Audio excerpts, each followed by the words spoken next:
If you're rereading your notes as your study strategy, stop it. Get some help. Yo, what is up, guys? I hope you're doing well. If you're new here, my name's Joseph. I'm a third-year medical student at the Royal College of Surgeons in Ireland. So today I wanted to talk about study strategies. There's a ton of study techniques out there. There's too many out there. You can't do them all. So it's important to decide which ones are the most effective and implement those into your study routine. We're going to be ranking them on a tier list. So we have the GOAT tier, the great tier, the decent tier, and the garbage tier. If a study technique that you're using ends up in the garbage tier, I highly recommend that you get rid of it because you're just wasting your time. All right, so while we're ranking these, I'm gonna be ranking them based off of three things. Number one is effectiveness. Are these study techniques good at getting information in your head and helping you to understand things? Number two, what are the use cases for them? So if a study technique is really effective, but only has limited use cases, I'm not putting that in the GOAT tier. And number three is how time consuming is it? Some techniques do work, but they just take way too much time where it comes to the point that the opportunity cost isn't worth it. You're better off spending your time using a different study technique, and then you have more time left over to do other things. So let's get right into it. But first, if you like videos like this about studying and productivity, make sure to smash the like button, the subscribe button, and the bell for notifications next time I release a video. So first up, we got the Pomodoro technique. I absolutely love the Pomodoro technique, so I'm putting it in the great category. If you don't know what it is, essentially you just work for 25 minutes, then take a break for 5, and repeat that over and over again, and then every 4th, 5th break will be a longer break. I absolutely love this technique. If you haven't tried it, you should. It's really, really good for giving yourself motivation when you're just not feeling like it. No matter how you're feeling, it's easy to tell yourself, I only have to do 25 minutes of work. If I wake up first thing in the morning, obviously you wake up first thing in the morning. What? First thing in the morning when I wake up, the last thing I want to be doing is studying. So if I just tell myself, all I got to do is 25 minutes, it's really easy to get started. And also giving yourself those frequent breaks helps keep your stamina up and help you study for much longer throughout the day. Now, the reason I haven't put it in the GOAT level is because it does have limited use cases. If you're doing something like lectures that are an hour or an hour and a half long, it doesn't make sense to chop it up into 25-minute blocks. Also, on certain days, you might be feeling super motivated. It doesn't make sense to break your flow with breaks if you just don't need them. All right, so next up is the Feynman technique. And along with the Feynman technique, I'm just gonna put teaching others as well. If you don't know what the Feynman technique is, it's attempting to explain the information that you know to someone as if they were a child. By breaking down the information and explaining it at the lowest level, it's easy to find areas of weakness, and then you can review those areas as you need. So the Feynman technique and teaching others are fantastic methods for mastering concepts that are difficult. But outside of that, in areas where it's just straight up memorization, they're not that useful and they can be pretty time consuming.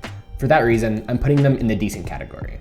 It's been said that learning in med school is like drinking water out of a fire hydrant. The difficult part of med school isn't necessarily the conceptually difficult information, but more so, it's about learning a ton of information in a very short period of time. Don't get me wrong, in med school there are times where you'll come across information that's very conceptually difficult, but overall, it's probably a minority of the information that you have to know. After all, Richard Feynman was a physicist. Physics is a field where the information is a lot more concept heavy and less memorization heavy, so it makes more sense in that context. All right, so the next one is quiz and recall, or in other words, active recall, and you already know where this one's going. This one's going in the GOAT category. Active recall is literally the best way to get information into your brain. By constantly quizzing yourself and asking yourself questions about the information you are learning, you are guaranteed to memorize that information much quicker. It's going to last in your brain for longer. It is by far the best way to go. No matter what you're doing, no matter what your study strategy is, if there's not a way to incorporate active recall into your technique, then you're just wasting your time. So without a doubt, active recall is a GOAT level study technique. Who is this guy? Who is this? Is someone I'm supposed to know? Is this like a famous person or something? Or I know that's Richard Feynman. So is this like someone that's famous for active recall or something like that? If you know who this guy is, please let me know. All right, so next up we got pseudo-studying. So this is when you're studying, but you turn on Netflix or you turn on some sort of YouTube video or something. And this is something that we all do. I'm not gonna get up on my high horse and act like this is something I don't do, but it is an absolute waste of time. Sometimes at the end of the day, I'll have like 50 Anki cards and I'll convince myself, oh, I can just get it done while watching a YouTube video or something. And then those 50 cards will literally take me as long as like the 250 cards I did earlier in the day. What I would say is turn off the TV, turn off the Netflix, turn off the YouTube, focus on your work, get your work done. You'll get your work done so much faster. You'll actually enjoy it more. And then afterwards, you can watch Netflix, you can watch YouTube, and you can give that 100% of your attention and actually enjoy yourself. So I'm putting this one in the garbage category. I'm serious. Do not do this. Do not pseudo-study. It is a waste of your time. Bad things will happen to you if you pseudo-study. If you turn on Netflix while you are studying, Dwayne "The Rock" Johnson will come in and slap you in the face. I'm serious. It's happened to me before. It's happened to friends of mine.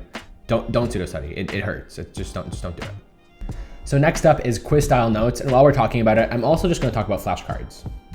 They're pretty similar. It's just writing your notes in the form of a question and answer. So So instead of saying the mitochondria is the powerhouse of the cell, you'd say, what is the powerhouse of the cell? The mitochondria. Now this is super useful because when you're reading through your notes, you can just cover up the answer, read the question, and then that way you're incorporating a form of active recall into your studying. Remember how I said active recall is absolutely the best. So both of these are really effective study methods. Now, when we're talking about flashcards, I'm just gonna talk about Anki. I'm gonna imagine it says Anki there. If you didn't know this, I love Anki. Me and Anki have a very special relationship. No, but I'm serious. If it was legal to marry an application, I would be married to Anki right now. I would be Mr. Joseph Gergis Anki, like without a doubt. I love Anki. It is so useful, so effective. And the reason it's so good is because not only does it incorporate active recall into the flashcards, but it also uses spaced repetition. So when you do a flashcard, you don't just do the flashcard and that's it. Anki cares about you. Anki's gonna ask you, hey man, how was that flashcard? And you'll be like, you know, Anki, that flashcard was pretty hard. And Anki's gonna be like, you know what? I got you, man. I'll bring it back tomorrow for you to do. And you can try it again there and you'll get better. And then after that, I'll bring it back in 5 days and you can get better then as well. Anki cares about you. And that's why I love Anki. Anki's going in the GOAT tier, quiz style notes in the great tier. All right, moving on. We have watching YouTube videos. That's just gonna go in the great tier, as well as we'll say reading the textbook, also going in the great tier. Now, I won't spend too much time on these. The reason I love watching YouTube videos and reading the textbook is that sometimes they're a little bit more engaging and they'll be better organized than my lectures. They can be very fantastic resources for learning, but just the one thing that I would say as a point of caution is don't reread them, don't rewatch too much. That's kind of a waste of your time. Just watch it once, learn it, and then convert that information that you learned into a different format where you can use active recall and spaced repetition. Remember, reading a textbook or watching a YouTube video, that's a passive form of learning. So it's good for your initial phase of learning, but it doesn't help you consolidate that information.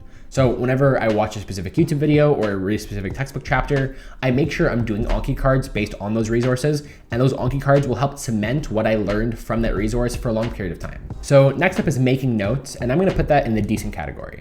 Ever since I started med school, the past 2.5 years, I haven't made a single note. And the reason I don't do that is just because it's an extra step that wastes some time. So if I'm in lecture and I wanna make a note on something the professor said, I'll just directly make that into an Anki card, instead of making them into a note and then going back later and converting that into an Anki card.